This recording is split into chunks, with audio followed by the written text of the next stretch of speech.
Nahihirapan ka ba minsan mag-respond sa mga unsolicited advice?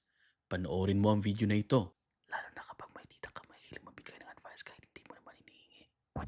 Joke lang. Alam mo yung may biglang magsabi sa'yo ng, alam mo, dapat ganito ang gawin mo.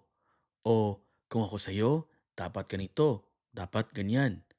Lalo na kapag may magsabing, Hoy, matanda ka na, mag-asawa ka na. Kahit hindi mo naman tinatanong, minsan nakakainis. Pero let's just give them the benefit of the doubt. Baka talagang concern lang sila sa'yo. Tapusin mo ang video na ito para alam mo kung paano mag-respond sa mga unsolicited advice. Una, hinga muna, huwag agad mag-react. Baka ano pa ang masabi mo at sa POV nila, ikaw pa ang magiging kontrabida. Pangalawa, offer a polite smile tapos gamitan mo ng gray rock technique. Ngumiti ka lang. Tapos sabihan mo, noted po. Salamat. Thanks. Laging tandaan, the less reaction you give, the less likely the advice giver is to keep pushing or to continue giving you unsolicited advice. Pangatlo, gamitan mo ng humor. Sabihan mo, aba tita, parang unlimited load ang advice mo ha? Sana may promo code.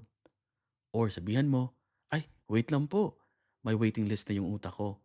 Next batch na lang yung advice niyo. Hindi mo kailangan sundin ang lahat ng mga unsolicited advice. Pwede kang maging polite, pero witty.